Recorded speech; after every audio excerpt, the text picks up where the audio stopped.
10 محرم جب تقدیر ہلی، آسمان رویا اور توبہ قبول ہوئی۔ کبھی آپ نے سوچا کہ 10 محرم صرف غم کا دن نہیں بلکہ یہ تقدیر کے فیصلوں کا دن ہے۔ یہ وہ دن ہے جب نوح علیہ السلام کی کشتی طوفان سے بچی۔ یہ وہ دن ہے جب موسیٰ کا دریا پھٹا اور فرعون غرق ہوا۔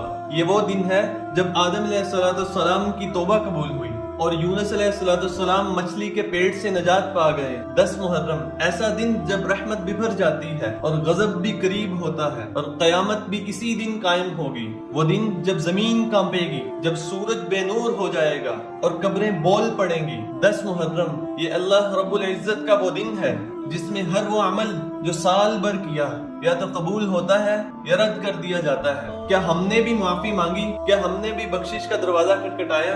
کیا ہم نے اپنے آپ کو گناہوں سے روکا یا صرف ہم روزہ رکھ کر غفلت کی نیند میں سو گئے؟ یاد رکھیں یہ دن بخشش کا ہے مگر مہلت کا نہیں، کیونکہ شاید اگلی 10 محرم کو ہم نہ ملیں۔ 10 محرم کا وہ دن ہے جب آسمان بھی لرزتا ہے اور دلوں کی تقدیر لکھی جاتی ہے۔